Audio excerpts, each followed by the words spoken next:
Best health packages up to 80% discount. Tirumala Diagnostics.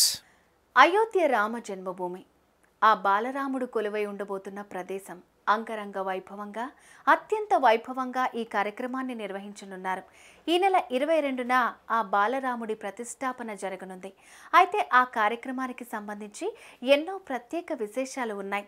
తరతరాలుగా నిలిచిపోయే ఆ గుడికి సంబంధించి ఒక్కో వస్తువు ఒక్కొక్కరు తయారు చేసే అదృష్టం కలుగుతోంది చాలామందికి. అలా మన హైదరాబాద్లోనే గుడికి సంబంధించి తలుపులు పాదాలు తయారు చేస్తున్నారు.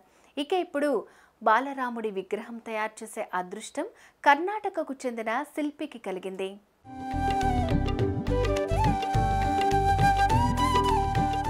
అయోధ్యలోని నూతన రామాలయంలో జనవరి 22న కొలువు తీరనున్న రాముని విగ్రహం ఫైనల్ అయింది. కర్ణాటకకు చెందిన శిల్పి అరుణ్ యోగిరాజ్ తీర్చిదిద్దిన విగ్రహాన్ని ఎంపిక చేశారు. ఈ విషయాన్ని కేంద్ర మంత్రి ప్రహ్లాద్ జోషి సోషల్ మీడియా వేదికగా వెల్లడించారు.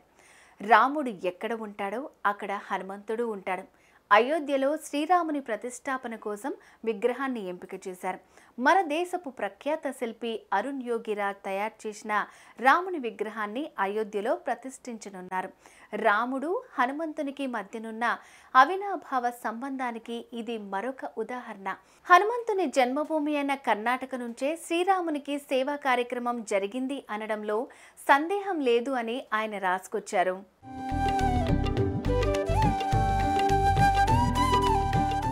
అయోధ్య రామాలయ ట్రస్ట్ నేపాల్లోని గండకీ నదితో పాటు కర్ణాటక, రాజస్థాన్, ఒరిస్సా నుండి శ్రీరాముని విగ్రహ రూపకల్పనకు మొత్తం 12 నాణ్యమైన రాళ్లను సేకరించింది. ఈ రాళ్లన్నిటినీ పరీక్షించగా కేవలం రాజస్థాన్, కర్ణాటక రాళ్లే విగ్రహాల తయారీకి అనువుగా ఉన్నట్లు గుర్తించారు. వాటిల్లో కూడా కర్ణాటకలో లభించిన శ్యామశిల, రాజస్థాన్లోని మక్రానాకు చెందిన మార్బుల్ను ఎంపిక చేశారు. మక్రానా రాయి ఎంతో విశిష్టమైనది. అలాగే కర్ణాటకలోని శ్యామశిల శిల్పాలు చెక్కేందుకు అనువుగా ఉంటుంది. ఈ రాళ్ళు నీటి నిరోధకతను కలిగి ఉంటాయి. సుదీర్ఘ జీవితకాలాన్ని కూడా కలిగి ఉంటాయి. దీంతో ఆ రాయితో రాములవారి విగ్రహాన్ని తయారు చేయించారు.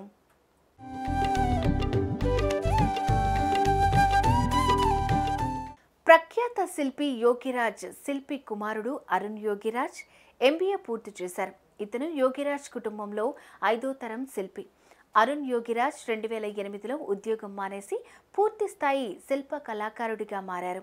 అరుణ్ యోగిరాజ్ మహారాజా జయచామరాజేంద్ర వడయార్తో సహా అనేక ప్రముఖుల విగ్రహాలను తయారు చేశారు. కేదార్నాథ్లో స్థాపించిన ఆదిశంకరాచార్య విగ్రహాన్ని రూపొందించారు.